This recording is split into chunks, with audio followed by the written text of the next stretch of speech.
Switch board پر اندازے سے button دبانے لگی۔ 3 نمبر والا بٹن ہے، وہ پیچھے سے زور سے دھاڑا۔ لرزتے ہوئے سویرا نے 3 نمبر والا بٹن بند کر دیا۔ اب اسے غصہ آنے لگا تھا۔ اسے اس شخص سے نفرت سی محسوس ہو رہی تھی، مگر وہ کچھ نہیں کر سکتی تھی۔ کمرے میں تاریکی پھیل گئی تو وہ پھر سے چلتی ہوئی اس کے بستر کے پاس آ کے کھڑی ہو گئی۔ ٹانگیں دباؤ میری، اگلا حکم ملا۔ سویرا خاموشی سے بستر کی پائنتی پر بیٹھ کر اس کی ٹانگیں دبانے لگی۔ ایک کے بعد ایک حکم اسے ملتے جا رہے تھے۔ سویرا ہر حکم کو پورا کرنے کی پابند تھی۔ اس کا دل کٹ رہا تھا۔ وہ اپنے ہاتھوں سے اپنے آپ کو جہنم میں جھونک رہی تھی، مگر اس کے دل میں صرف ایک اطمینان تھا کہ اس کا بھائی گھر میں خیریت سے ہوگا۔ اس کے لبوں سے گھٹی گھٹی سسکیاں نکل رہی تھیں۔ ایسا اس نے کبھی نہیں سوچا تھا، اپنی شادی کی شروعات اس طرح سے کرے گی۔ سوچنا بھی مت کہ میں تمہیں اپنی بیوی کی حیثیت دے رہا ہوں۔ تمہاری حیثیت کیا ہے وہ تمہیں کل صبح پتہ چل جائے گا۔ وہ کسی سانپ کی طرح سے سویرا کے کان میں پھنکار رہا تھا۔ سویرا نے اپنی آنکھیں میچ لیں۔ صبح فجر کی اذان سویرا کے کانوں میں پڑی تو اس کی آنکھوں سے ایک آنسو نکل کر اس کے بالوں میں جذب ہو گیا۔ وہ سوئی کب تھی، بس آنکھیں میچے سونے کی اداکاری کر رہی تھی۔ اسے ملازمہ کی ہدایت یاد تھی۔ خود کو سمیٹتے ہوئے وہ ٹھنڈے فرش سے اٹھ بیٹھی۔ رات ہی جلال احمد نے اسے اپنے بیڈ سے نیچے اتار دیا تھا۔ اس نے پلٹ کر زخمی نگاہوں سے جلال احمد کی جانب دیکھا۔ وہ لاپرواہی سے گہری نیند سو رہا تھا۔ وہ لڑکھڑاتے قدموں سے واش روم کی سمت بڑھ گئی۔ کمرے سے باہر نکلی تو ملازمہ پتھریلے تاثرات کے ساتھ اس کا انتظار کر رہی تھی۔ اسے اپنے ساتھ لے جا کر اس نے کچن میں سویرا کو کھڑا کر دیا۔ اسے پوری حویلی کے افراد کا ناشتہ بنانا تھا، دوپہر کا کھانا بنانا تھا، رات کا کھانا بنانا تھا۔ اس دوران میں جو بھی مہمان آ جاتا اس کی خدمت بھی سویرا نے کرنی تھی۔ سویرا نے سر ہلا دیا اور اپنے کام میں لگ گئی۔ کھڑے کھڑے کچن میں اس کی ٹانگیں دکھ جاتی۔ بڑے بڑے پتیلوں میں کھانا بنانا اس کا نازک وجود ہلکان ہو جاتا، مگر معافی کسی پل نہیں تھی۔ کام کاج کے دوران کسی بھی وقت جلال احمد اسے آواز دیتا تو وہ بکھرا کچن چھوڑ کر ہر چیز چھوڑ کر اس کی سمت بھاگتی۔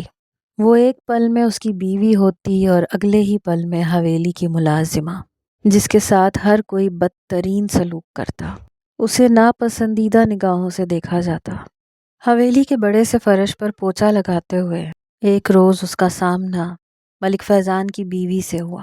وہ رعونت سے سامنے سے چلتی ہوئی آ رہی تھی، معمولی سے نقوش، ایک بڑی عمر کی عورت۔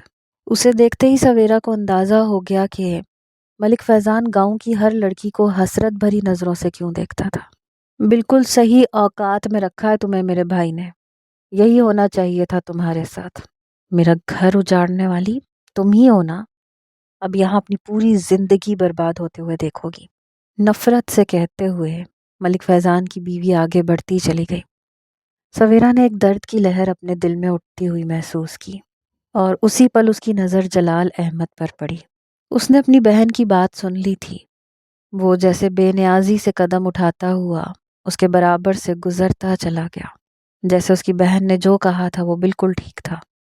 سویرا فجر کی اذان کے ساتھ اٹھ کر کام شروع کرتی، مگر رات گئے تک اس کے کام ختم ہی نہ ہوتے۔ ناشتہ بنا کے ہٹتی تو صفائی ستھرائی کا وقت ہو جاتا۔ حویلی کے تمام ملازمین کو بس ضرورت پڑنے پر ہی کام دیا جاتا تھا، ورنہ پوری کوشش یہی ہوتی کہ حویلی کا ہر کام سویرا سے کروایا جائے۔ جلال احمد کے سارے ذاتی کام اسے خود کرنے ہوتے تھے۔ روزانہ کی بنیاد پر اس کے کپڑے دھو کے کلف لگا کے وہ استری کر کے رکھتی۔ چائے، کھانا، پانی، ہر چیز اس کی ایک پکار پر اس تک پہنچ جاتی۔ شام تک کچن میں ڈیوٹی دیتی۔ اس سب کے باوجود اسے کچن میں پکنے والی انواع و اقسام کے کھانوں میں سے کچھ کھانے کی اجازت نہ تھی۔ وہ اپنے لیے علیحدہ برتنوں میں دال اور سبزی پکاتی، جو ملازمہ کی کڑی نگرانی میں اسے کھانا پڑتا۔ اسے پورے دن میں 2 روٹیوں سے زیادہ کھانا کھانے کی اجازت نہیں تھی۔ چائے، دودھ، شربت، کسی چیز کو ہاتھ لگانے کی اجازت نہیں تھی۔ سویرا کو بھلا ان چیزوں سے غرض کہاں تھی؟ بس ایک چیز کے لیے اس کا دل مچلتا تھا۔ جلال احمد نے اس کے حویلی سے باہر نکلنے پہ پابندی لگا دی تھی۔ وہ اپنی ماں سے ملنا چاہتی تھی، اپنے بھائی سے ملنا چاہتی تھی، مگر جلال احمد نے اس پہ واضح کر دیا تھا کہ چونکہ وہ ایک ونی ہے تو اس پر زندگی کی ہر خوشی حرام ہے، یہاں تک کہ وہ حویلی سے باہر کھلا آسمان بھی نہیں دیکھ سکتی۔ رات گئے وہ کاموں سے فارغ ہوتی تو جلال احمد کا بلاوا آن پہنچتا۔ وہ تھکے ٹوٹے قدموں سے اس کے کمرے میں جا پہنچتی، اور جب واش روم سے لباس تبدیل کر کے باہر نکلتی تو کوئی اسے پہچان نہ پاتا۔ سرخ رنگ کا شب خوابی کا لباس اور ہونٹوں پر تیز لپسٹک، یہ جلال احمد کا ہی حکم تھا۔ بجھے دل سے وہ ہر حکم پورا کرتی، لیکن اس کے باوجود اس ظالم کے دل میں رحم کی کوئی گنجائش نہ نکلتی۔ دن جہنم سے بھی بدتر ہو چکے تھے، اور تبھی ایک روز کچن میں مہمانوں کے لیے کھانا بناتے ہوئے سویرا کو بری طرح سے چکر آیا۔ وہ خود کو جتنا سنبھالنے کی کوشش کرتی اتنا ہی زمین پر گرتی چلی جاتی۔ چمچ اس کے ہاتھ سے چھوٹ کے نیچے جا گرا، آسمان اس کی نگاہوں میں گھومنے لگا اور وہ زمین پر گرتی چلی گئی۔ کچن میں اس کے ساتھ کام کرتی ماسی بشیرہ کی جہاں دیدہ نظروں نے بھانپ لیا کہ معاملہ کچھ اور ہے۔ سویرا کو ہوش آیا تو اسے اپنی پلکوں پر منو وزنی بوجھ محسوس ہو رہا تھا۔ آنکھیں کھولنے سے پہلے ہی اس کے کانوں میں جلال احمد کی بہن کی آواز پڑی۔ آپ ایسا کر بھی کیسے سکتے ہیں لالا؟ آپ اسے یہ حق کیسے دے سکتے ہیں؟ آپ یہ بھول گئے کہ اسی لڑکی کی وجہ سے میرا گھر اجڑا ہے۔ میں بیوہ ہو گئی ہوں، یہ فیضان کی قاتلہ ہے۔ مجھے نہیں پتا، آپ اسے بھی بالکل ویسے ہی قتل کریں جیسے میرے فیضان کو مارا گیا تھا۔ آپ اس کی بھی جان لیں، مگر آپ نے تو اسے اپنے بچے کی ماں بنا ڈالا۔ اس کی شاکی آواز سویرا کے کان میں پڑی تو اس نے گھبرا کے اپنی آنکھیں کھول دیں، اور تبھی وہ حیران رہ گئی۔ کتنا عرصہ ہوا اس نے بستر کی نرمی کو محسوس کرنا چھوڑ دیا تھا۔ جتنی دیر جلال احمد اسے اپنے پاس رکھتا تھا اس کے علاوہ وہ بستر کو چھو بھی نہیں سکتی تھی۔ ٹھنڈے فرش پہ سونا اس کی مجبوری تھا، مگر اس وقت وہ نرم و گداز بستر پر تھی۔ سویرا نے آنکھیں کھول کے دیکھا، سامنے ہی جلال احمد اور اس کی بہن کھڑے تھے۔ سمجھنے کی کوشش کرو رمیسا، میں ایسا نہیں کر سکتا، یہ میرا خون ہے۔ مجھے اس لڑکی میں دلچسپی نہیں ہے، مگر میں اپنی اولاد کا قتل نہیں کروا سکتا۔ یہ اسے جنم دے گی اور اس کے بعد میں اسے اپنے ہاتھوں سے مار دوں گا۔ جلال احمد نے مڑ کے ایک زہر خند نگاہ سویرا پہ ڈالی، اور سویرا کے قدموں تلے سے گویا زمین نکل گئی۔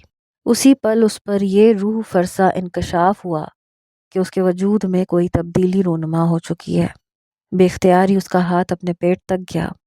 اسے کئی دنوں سے یہ محسوس تو ہو رہا تھا، مگر کیا یہ واقعی سچ تھا؟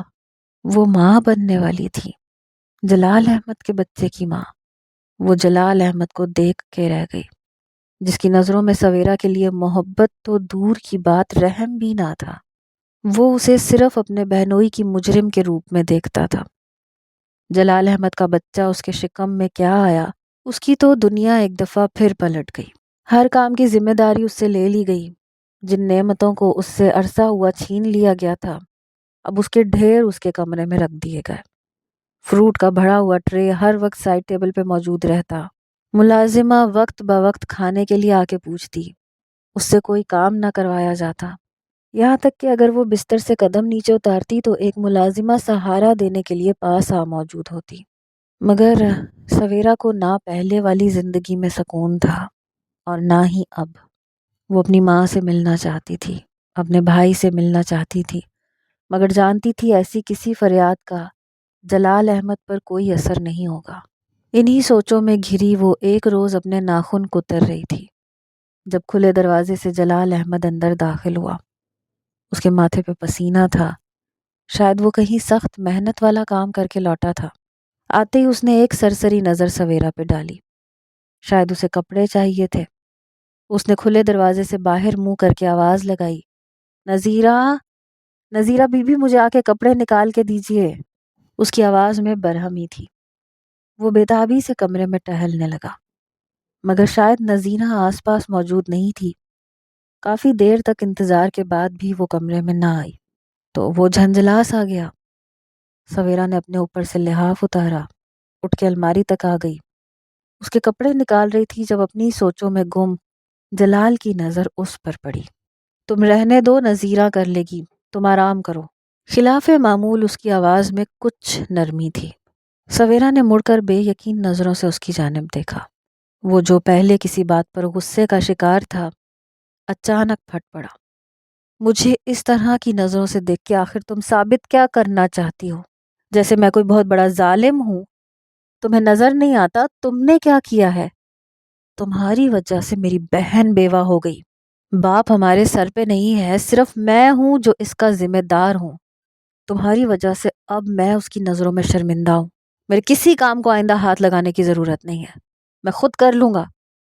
آگے بڑھ کے اس کے ہاتھ سے کپڑے تقریباً چھینتے ہوئے وہ بولا تھا۔ سویرا خاموشی سے کھڑی رہ گئی۔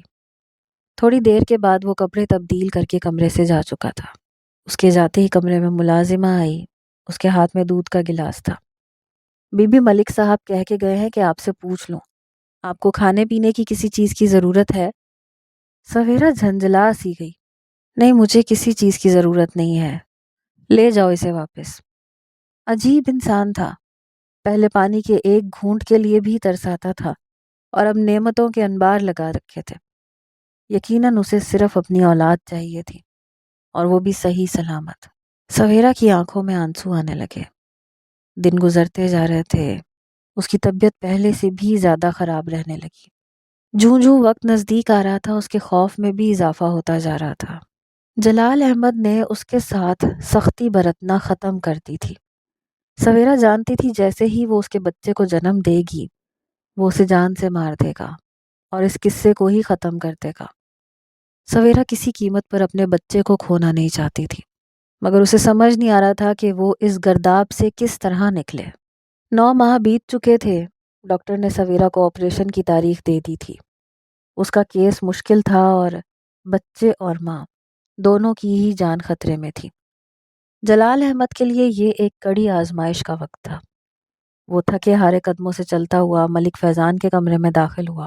اس کے مرنے کے بعد اس نے کسی چیز کو وہاں چھوا تک نہیں تھا، یہاں تک کہ اس کی بہن بھی دوسرے کمرے میں رہتی تھی۔ ان دونوں میاں بیوی کے تعلقات پہلے سے ہی خراب تھے۔ جلال اپنا سر پکڑ کے رہ گیا۔ صرف اپنے بہنوئی کی موت کا بدلہ لینے کے لیے کس حد تک گر چکا تھا وہ۔ اس کی نظروں میں سویرا کا معصوم وجود لہرایا۔ وہ خود پہ شرمندہ ہوتا تھا۔ بظاہر وہ جس قدر سخت گیر اور ظالم نظر آتا تھا، کون جانتا تھا کہ اندر سے وہ اس سے بالکل مختلف انسان تھا۔ اس نے ایک ٹھنڈی سانس لی۔ بابا جان، وقت سے پہلے اس دنیا سے جا کے آپ نے مجھ پہ بہت بھاری ذمہ داری ڈال دی۔ مجھے سمجھ نہیں آتا میں کیا کروں۔ روز پشیمانی کی دلدل میں دھنستا جا رہا ہوں۔ ونی کے لیے اس لڑکی کو مانگتے وقت بھی میری نیت بس یہی تھی کہ میں ایک قتل سے بچ جاؤں، مگر اب میں روز اس کی خواہشات کا قتل کرتا ہوں، اور آج تو وہ میرے بچے کی ماں بننے والی ہے۔ کیا اس کے بعد میں اسے اپنے ہاتھوں سے قتل کر پاؤں گا؟ اپنی سوچوں میں گم وہ ملک فیضان کی الماری کے پاس جا کر کھڑا ہو گیا۔ نہ جانے کیسے اس نے ہاتھ بڑھا کے الماری کا ہینڈل کھولا، اور اگلے ہی پل وہ چونک سا گیا۔ الماری کے اندر ایک براؤن سا لفافہ پڑا تھا جو کافی پھولا ہوا تھا۔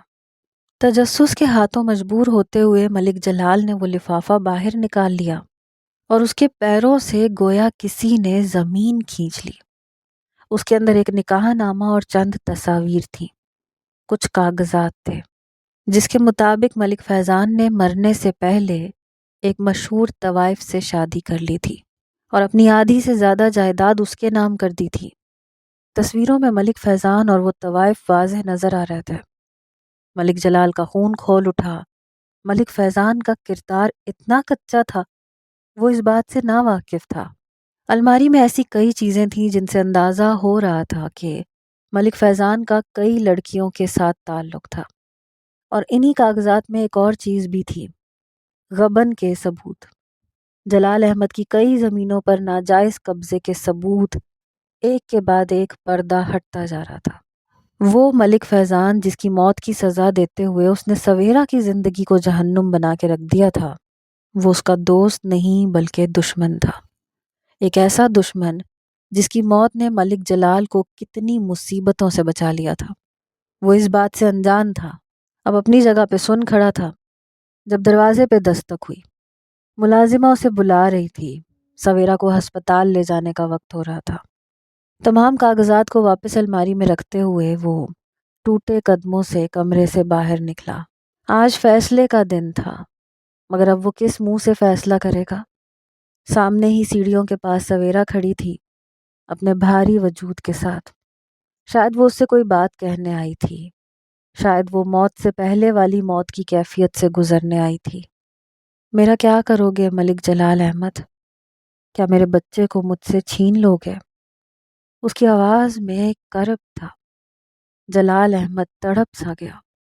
اس نے اس عورت کو کس چیز کی سزا دی؟ وہ لپک کے آگے بڑھا، وہ اسے تھام لینا چاہتا تھا، معافی مانگنا چاہتا تھا، مگر سویرا کے دل پر اس کی ایسی دہشت تھی کہ وہ بے ساختہ 2 قدم پیچھے ہٹی۔ وہ سیڑھیوں کے بالکل کنارے پہ کھڑی تھی، توازن برقرار نہ رکھ پائی اور سیڑھیوں سے گرتی چلی گئی۔ اس کے حلق سے ایک چیخ برآمد ہوئی، مگر صرف اس کے ہی نہیں، ایک چیخ ملک جلال احمد کے حلق سے بھی نکلی تھی۔ اس نے بے اختیار پکارا تھا، سویرا، مگر دیر ہو چکی تھی۔ سویرا آخری سیڑھی پہ پڑی تھی، اس کے اطراف میں خون کا ایک تالاب تھا۔ وہ بے ہوش ہو چکی تھی۔ آندھی طوفان کی طرح گاڑی ڈرائیو کرتے ہوئے اسے ہسپتال پہنچایا گیا، مگر دیر ہو چکی تھی۔ ملک جلال احمد کا بچہ دنیا میں آنے سے پہلے ہی مر چکا تھا۔ سویرا کو بڑی مشکل سے بچایا گیا۔ جلال احمد یہ بات جان چکا تھا کہ یہ اس کے جرم کی سزا ہے۔ ہسپتال میں کھڑے ہو کر ہی اس نے اپنی بہن پہ واضح کر دیا تھا کہ اب وہ مزید اپنی بیوی کو کسی کے کیے کے جرم کی سزا نہیں دے گا۔ سویرا کے ہوش میں آتے ہی ملک جلال احمد نے سب سے پہلے اس کے آگے ہاتھ جوڑ کے معافی مانگی تھی۔ سویرا تکلیف سے مسکرا دی۔ قیمت تو بہت بڑی اس نے ادا کی تھی، مگر اللہ نے آخر کار اس کی سن لی تھی۔